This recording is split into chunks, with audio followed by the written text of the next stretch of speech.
Baiklah, perkenalkan nama saya Civi Sylvia Stangkang. Saya dari kelas 11 Sosial 1 SMA Negeri 1 Pangandaran. Jadi kesempatan hari ini saya akan membawakan materi tentang tirani matahari terbit yang merupakan suatu pemenuhan tugas dari Bu E.T. sebagai guru pembimbing kami. Bagian A-nya yaitu kedatangan bangsa Jepang ke Indonesia. Yang pertama yaitu masuknya bangsa Jepang ke Indonesia. Jadi sejak pengepungan Pearl Harbor yang dilakukan oleh bangsa Jepang kepada Angkatan Perang Amerika Serikat, bangsa Jepang terus melakukan penyerangan kepada Angkatan Perang dari Amerika Serikat ini, sehingga penyerangan ini tidak bisa dikendalikan lagi oleh Angkatan Perang Amerika Serikat. Sehingga basis-basis dari Angkatan Perang Amerika Serikat ini diambil alih oleh bangsa Jepang seperti halnya dengan negara Filipina. Kemudian, bangsa Jepang ini juga terus melakukan penyerangan sampai kepada Indonesia, di mana penyerangan ini bertujuan untuk membuat cadangan logistik dan membuat cadangan untuk bahan-bahan perang yang akan digunakan oleh bangsa Jepang. Pada Januari tahun 1942, Jepang mulai mendarat dan memasuki kepulauan Indonesia. Yang pertama itu Jepang memasuki wilayah Ambon, sehingga Jepang mulai menguasai daerah Maluku. Kemudian tidak hanya sampai di situ saja, Jepang juga mulai menguasai daerah Tarakan di Kalimantan Timur dan bersamaan dengan Balikpapan, di mana hal ini terjadi pada 12 Januari tahun 1942. Kemudian Jepang juga melakukan penyerangan lagi kepada Sumatera setelah berhasil memasuki Pontianak. Kemudian Jepang ini juga menyerang ke Jawa pada tahun 1942. Lalu pada tanggal 1 Maret tahun 1942, kemenangan Jepang dalam Perang Pasifik menunjukkan kemampuan Jepang bahwa Jepang ini mampu untuk menguasai wilayah yang sangat luas. Jadi untuk menghadapi gerak invasi tentara Jepang, blok sekutu yang terdiri dari Belanda, Amerika Serikat, Australia, dan Inggris ini membentuk suatu komando gabungan tentara serikat yang dinamakan dengan Abdagom, di mana Abdagom ini bermarkas di Lembang. Namun sangat disayangkan bahwa kekuatan Abdagom ini masih tetap tidak mampu untuk menyelamatkan Hindia Belanda dari kekalahan. Dalam pertempuran ini yang terjadi di Laut Jawa, Angkatan Laut dari Jepang berhasil menghancurkan pasukan Belanda dan Inggris, di mana pasukan ini dipimpin oleh Laksmana Karel Dorman. Jenderal Imamura dan pasukannya mendarat di Jawa pada tanggal 1 Maret tahun 1942, di mana pendaratan ini dilakukan di 3 tempat. Yang pertama itu ada pendaratan di Banten yang diwakili oleh Jenderal Imamura, yang kedua Eretan yang diwakili oleh Kolonel Tony Sori, dan yang ketiga itu ada di Boronegoro, di mana ini dikuasai oleh Mayor Tsuchihashi. Kemudian pasukan Jepang dengan cepat menyerbu pusat-pusat kekuatan dari tentara Belanda di Jawa, di mana pada tanggal 5 Maret 1942 jatuh ke tangan Jepang. Akhirnya, pada tanggal 8 Maret tahun 1942, Jenderal Telporten atas nama pasukan Belanda ini menandatangani suatu perjanjian, di mana perjanjian ini dinamakan dengan Kapitulasi Kalijati, sehingga dengan demikian berakhirlah penjajahan Belanda di Indonesia. Yang kedua yaitu sambutan dari rakyat Indonesia. Jadi kedatangan Jepang ini pada awalnya itu sangat disambut baik oleh rakyat Indonesia, di mana pada saat itu Jepang dielulukan sebagai saudara tua dari bangsa Indonesia. Sementara itu Jepang terus menggerakkan dukungan dari rakyat Indonesia. Jadi simpati dan dukungan dari rakyat Indonesia ini juga didapatkan dari perilaku bangsa Jepang pada saat itu, di mana tentara Jepang ini selalu mempropagandakan bahwa bangsa Jepanglah yang akan membawa pergerakan kemerdekaan bagi bangsa Indonesia, dan bangsa Jepanglah yang akan mengusir para tentara sekutu dari bangsa Indonesia, sehingga kemerdekaan itu akan dimenangkan oleh bangsa Indonesia. Yang ketiga yaitu pembentukan pemerintahan militer. Jadi pada pertengahan tahun 1942 timbul pemikiran dari markas besar tentara Jepang agar penduduk Indonesia ini dilibatkan dalam aktivitas pertahanan dan kemiliteran untuk membantu aktivitas dari bangsa Jepang ini. Jadi di Kepulauan Indonesia ini wilayahnya dibagi menjadi 3 wilayah pemerintahan militer. Jadi yang pertama itu ada pemerintahan angkatan darat yaitu tentara ke-25. Yang kedua itu ada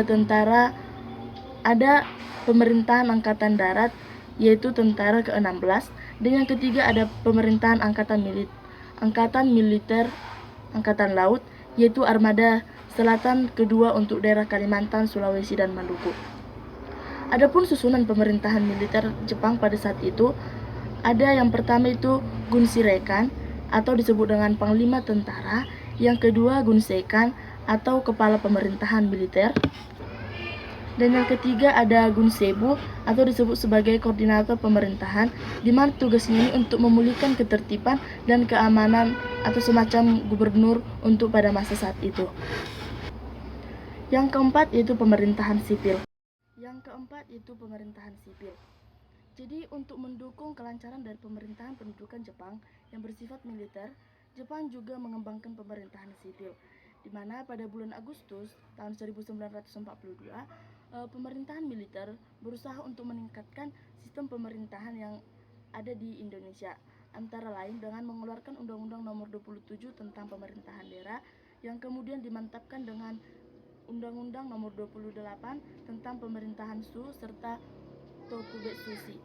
Menurut undang-undang tersebut, Pulau Jawa dan Madura dibagi menjadi daerah-daerah, di mana daerah yang tertinggi adalah Su yang disebut sebagai keresidenan, Si sebagai kota praja, Ken sebagai kabupaten, Dan sebagai kewedanan, Son sebagai kecamatan, dan Ku sebagai desa.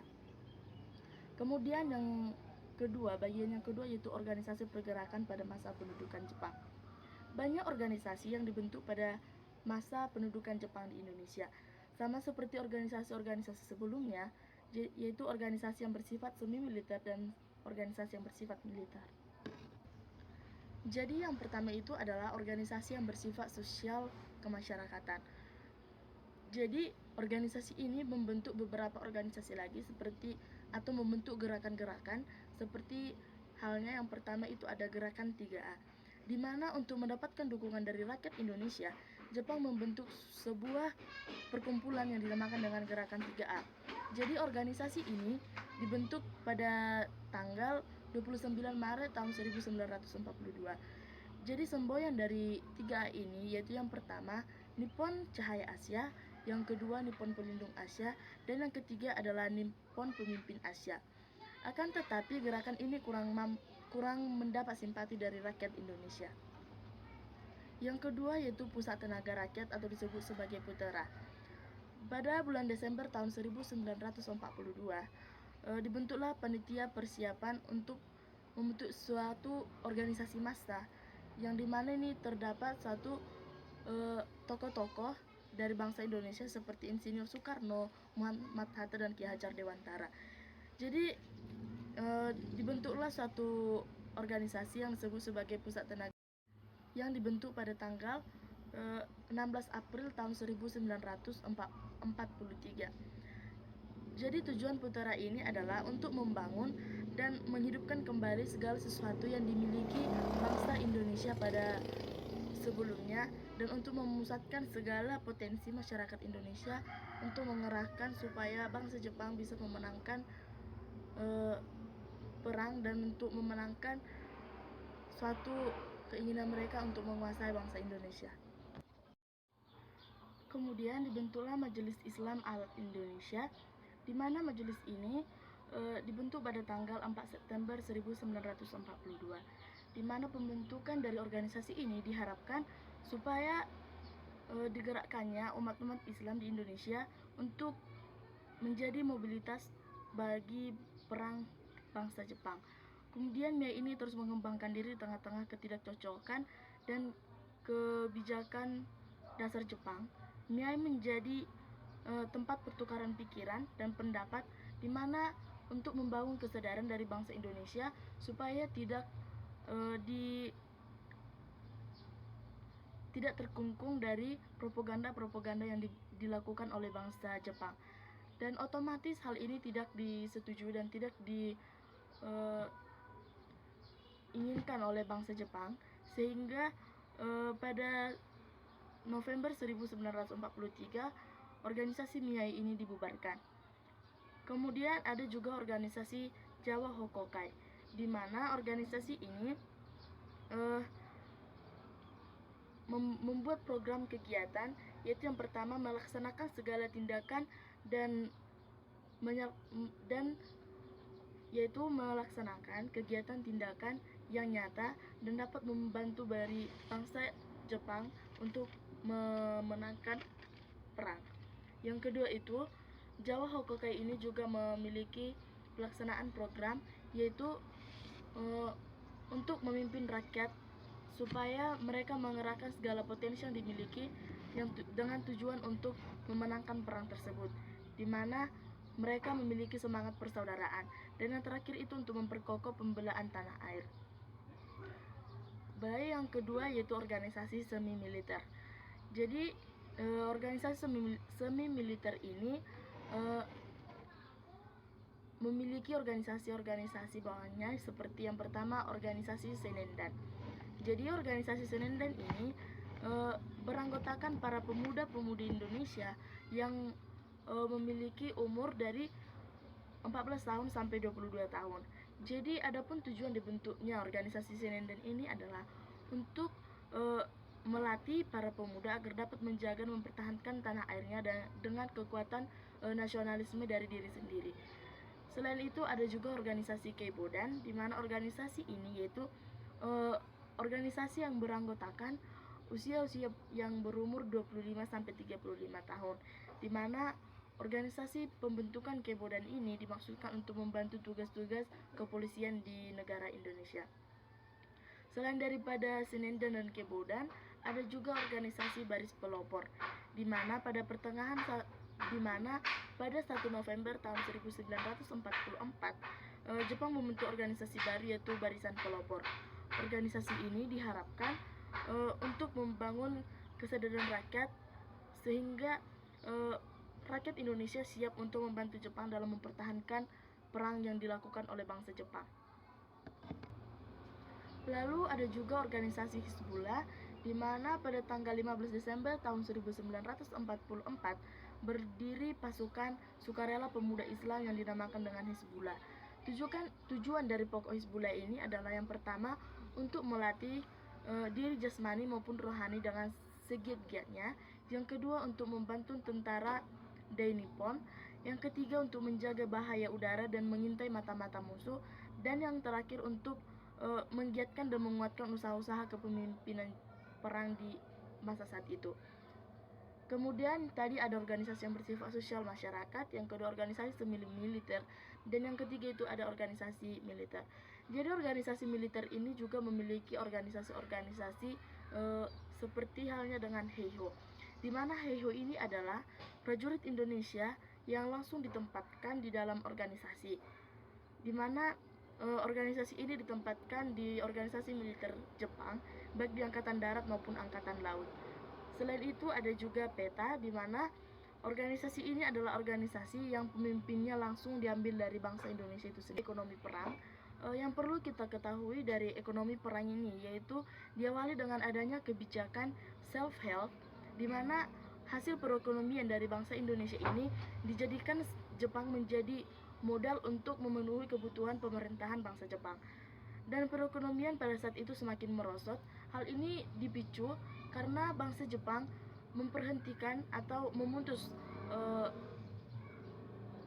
hubungan Indonesia dan Eropa, di mana pada saat itu Eropa lah yang memimpin pusat perdagangan internasional, sedangkan alat produksi di Indonesia telah dikuasai oleh pemerintahan Jepang. Hal itulah yang mengakibatkan perekonomian di Indonesia semakin merosot. Yang kedua itu adalah pengendalian di bidang pendidikan dan kebudayaan. Jadi semakin merosotnya pengendalian di bidang pendidikan dan kebudayaan pada masa itu. Hal ini dikarenakan di mana pada saat itu sekolah dasar juga menurun sampai 30% dan sekolah SMP dan SMA menurun sampai 90%.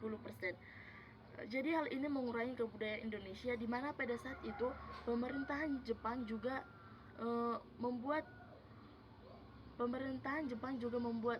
suatu kebijakan, di mana yang kedua pengendalian di bidang pendidikan dan kebudayaan. Jadi pengendalian di bidang pendidikan dan kebudayaan ini juga semakin merosot. Hal ini dikarenakan di mana pada saat itu sekolah dasar sampai merosot hingga 30% dan SMP dan SMA merosot hingga 90%. Hal ini juga mengurangi kebudayaan bangsa Indonesia, di mana pada saat itu bangsa Jepang memaksa Indonesia untuk menggunakan bahasa Jepang sebagai bahasa persatuan di Indonesia. Selain itu, bendera Jepang juga harus dikibarkan pada saat itu. Jadi hal ini dapat mengurangi kebudayaan dari bangsa Indonesia itu sendiri. Kemudian pengerahan Romusa. Jadi pertama sekali pergerakan pekerja di Indonesia ini tidak terpaksa, namun karena propaganda atau kekerasan yang dilakukan bangsa Jepang di Indonesia ini mengakibatkan bangsa Indonesia menjadi memberontak, di mana Jepang ingin mendapatkan keuntungan yang sebesar-besarnya dari bangsa Indonesia. Kemudian Jepang melakukan kerja paksa, di mana kerja paksa ini disebut sebagai Romusa. Jadi pelaksanaan Romusa ini sangat menindas bangsa Indonesia, di mana pelaksanaan ini sangat tidak berperi kemanusiaan bagi bangsa Indonesia. Di mana Indonesia ini dipekerjakan tanpa hentinya, sehingga bangsa Indonesia banyak yang tertindas dan sampai meninggal dunia. Dan bagian yang terakhir, drama akhir tirani. Yang pertama itu akibat pendudukan Jepang di Indonesia. Jadi akibat pendudukan Jepang di Indonesia ini banyak mempengaruhi beberapa bidang, yaitu yang pertama itu ada di bidang politik, yang kedua ada di bidang sosial budaya, yang ketiga ada di bidang pendidikan, dan yang keempat ada di bidang militer. Dan di sana juga pada Undang-Undang Nomor 27, yaitu tentang peraturan daerah. Dan karena semakin mengertinya bangsa Indonesia akan penindasan dari bangsa Jepang, sehingga berakhirlah masa pendudukan Jepang di Indonesia. Yang kedua yaitu janji kemerdekaan. Jadi pada tahun 1944, Jepang terdesak Angkatan Laut Amerika Serikat, di mana Angkatan Laut Amerika Serikat ini mulai berhasil merebut kedudukan yang sangat penting bagi bangsa Jepang, sehingga hal ini juga disebabkan hilangnya kepercayaan dari bangsa Indonesia kepada bangsa Jepang.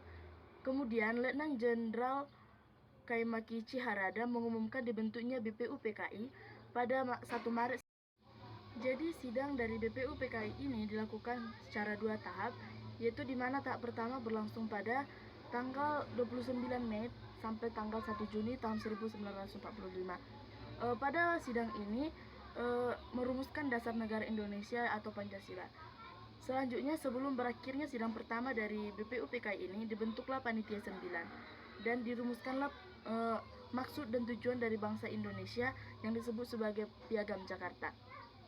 Yang kemudian yang ketiga yaitu Panitia Persiapan Kemerdekaan Indonesia atau disebut sebagai PPKI.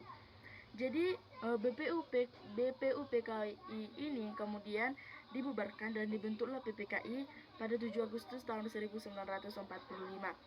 Panitia inilah yang kemudian mengesahkan Piagam Jakarta sebagai pendahuluan dan pembukaan Undang-Undang Dasar 1945 pada tanggal 8 Agustus tahun 1945.